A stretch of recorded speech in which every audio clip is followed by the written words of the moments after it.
नमस्कार। आप सभी का एक बार फिर से स्वागत है हमारे चैनल दुर्गा भक्ति मार्ग में। आज मैं आप सभी को सुनाऊंगी धर्मराज जी की कहानी। एक गांव में एक बुढ़िया माई रहती थी। उनके 2 बेटे और 2 बहुएं थी।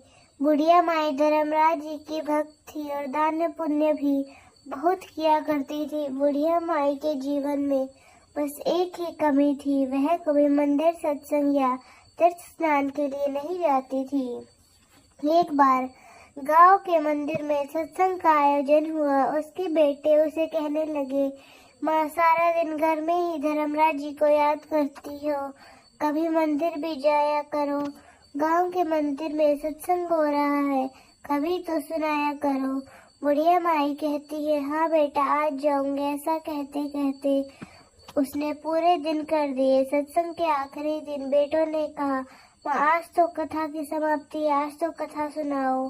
बेटों की बात सुनकर बुढ़िया माई ने कहा, हाँ बेटा आज जाती हूँ। और जाते जाते बुढ़िया माई ने इतनी देर कर दी कि अंतिम दिन की कथा भी समाप्त हो गई।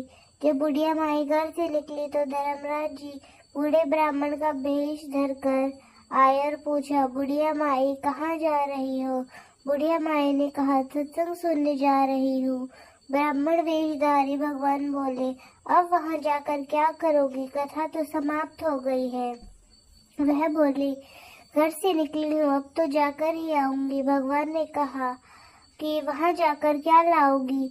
बुढ़िया माई बोली, कुछ नहीं मिला तो पंडाल में से कुछ उठा लाऊंगी। भगवान बोले, वहाँ तो तू मिट्टी की ईंट लाएगी, मैं तुम्हें सोने की ईंट देता हूँ, इसे लेकर अपने घर जा। बुढ़िया माई ने ईंट ले ली और उसको लेकर अपने घर की तरफ चल पड़ी। रास्ते में बुढ़िया माई सोचने लगी, यदि मैं घर लेके जाऊंगी तो बहू या बेटे आपस में लड़ेंगे, इसलिए मैं इसे घर के बाहर आंगन में ही दबा दूंगी। ऐसा सोचकर बुढ़िया माई ने वह सोने की ईंट घर के बाहर आंगन में ही दबा दी। ईंट तो बुढ़िया माई ने दबा दी, पर बुढ़िया माई का सारा ध्यान उन ईंटों पर ही लगा रहता था। खाती पी लेती और जाकर उसी जगह पर बैठ जाती जहाँ सोने की ईंट दबाई थी। बेटे माँ से पूछते कि माँ आजकल तुम पूरा घर छोड़कर यहाँ क्यों बैठ जाती हो? तो बुढ़िया माई बोली कि मैं तो ऐसे ही बैठ जाती हूँ, आते जाते को देखती रहती हूँ और ऐसे ही थोड़ा समय बीतता। बुढ़िया माई मर गई। धर्मराज जी के दूत बुढ़िया माई को लेकर धर्मराज जी के पास पहुँचे।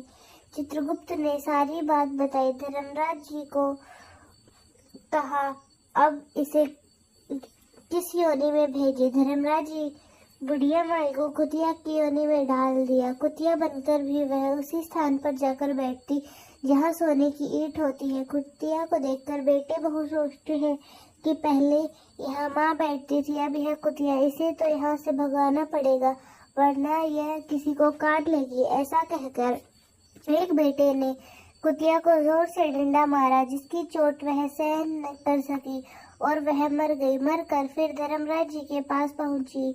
इस बार धर्मराज जी ने उसे सांप की योनि में सांप बनकर वह सोने की ईंट वाले स्थान पर पहुंची और उस स्थान के आसपास फिर से रहने लगी। बेटों ने सांप को उस स्थान पर देखा तो फिर सोचने लगे कि पहले यहाँ माँ, फिर कुतिया और अब यह सांप, क्या हो रहा है? यह सांप तो किसी को भी काट लेगा। अब एक बेटे ने डंडा उठाया और सांप को मार दिया। मरकर फिर धर्मराज जी के पास पहुंच गया। उसे देखकर धर्मराज जी के दूत कहने लगे, महाराज यह तो फिर से आ गई। इस बार धर्मराज जी ने उसे चींटी नगरी के रूप में वहीं स्थापित कर दिया जहां उसकी सोने की ईंट दबी थी। अब जब आंगन में चींटियां ही चींटियां हो गई तो उसके बहू बेटे बहुत परेशान हो गए थे, क्योंकि सारा घर चींटियों से भर गया था। ना ही भोजन बना पाते, ना ही खा पाते और ना ही चैन से सो पाते। दुखी होकर धर्मराज जी से प्रार्थना करने लगे कि यह क्या माजरा है। तब धर्मराज जी बूढ़े साधु के वेश बनाकर आए और आकर द्वार पर आवाज लगाई, साधु भूखा है, भोजन करवा दो। बुढ़िया माई का बेटा बाहर आया और बोला, महाराज हम तो खुद भूखे बैठे हैं, हमारे घर में तो चींटी नगर का वास हो गया है, ना तो हम भोजन बना पाते हैं ना ही सो पाते हैं, हम तो बहुत दुखी हो गए हैं, आप ही कोई रास्ता दिखाओ। तब साधु बेजधारी भगवान बोले, तुम कुदाल लाओ। कुदाल आया और उस स्थान को खोदा गया जहाँ सोने की ईंट दबी हुई थी। ईंट निकालकर साधु बेजधारी भगवान ने ईंट के 2 टुकड़े कर दिए और उन दोनों को एक एक टुकड़ा दे दिया और कहा, अब तुम अपनी माँ के नाम से दान पुण्य करो, तब चींटी नगर यहाँ से चला जाएगा। यह कहकर साधु बेजधारी भगवान चले गए। उनके जाने के बाद दोनों भाई इस बात को लेकर लड़ने लगे कि माँ के नाम से दान पुण्य तुम करोगे और दूसरा कहने लगा कि तू कर। दोनों में से किसी ने भी कुछ दान पुण्य नहीं किया, इसलिए चींटी नगर जो के तो बनी रहे। उनके घर में रहना भी बहुत मुश्किल हो गया, ना तो खा पाते ना ही पी पाते और ना ही चैन से सो पाते। कुछ समय बाद धर्मराज जी फिर से साधु रूप धर उनके घर में पहुंचे और भोजन के लिए पुकारा। बुढ़िया माई के दोनों बेटे बाहर आए और कहा, महाराज हमारे घर की हालत तो वैसी की वैसी ही है, यह चींटी नगर जो गया तो बना हुआ था। साधु ने उन्हें कहा, जाओ जो ईंट के टुकड़े मैंने तुम्हें करके दिए थे वो लेकर आओ। दोनों ने सोने की ईंट लाकर साधु बाबा को दे दी। तब साधु रूपी धारी भगवान ने उनमें से एक एक टुकड़ा और किया और कहा, अब इसे बेचकर जो भी धन तुम्हें मिले उसे अपने नाम के नाम से दान पुण्य के कार्य करो। इस चींटी नगरी पर दाना डालो, शक्कर आटा डालो।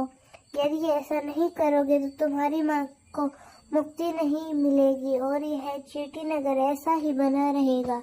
तब दोनों बेटों ने अपनी माँ के नाम से दान पुण्य के कार्य किए। चींटी नगरी में आटा डाला और दान किया और देखते ही देखते वह चींटी नगरी वहां से चली गई। बुढ़िया माई को मुक्ति मिल गई और अपने बेटे बहू को आशीर्वाद दिया।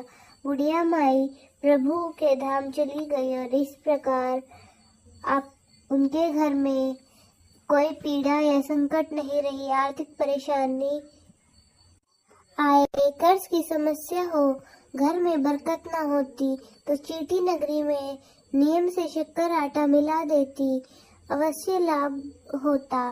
तो दोस्तों कैसी लगी आपको हमारी आज की कहानी? कमेंट्स में जरूर बताएं। धन्यवाद।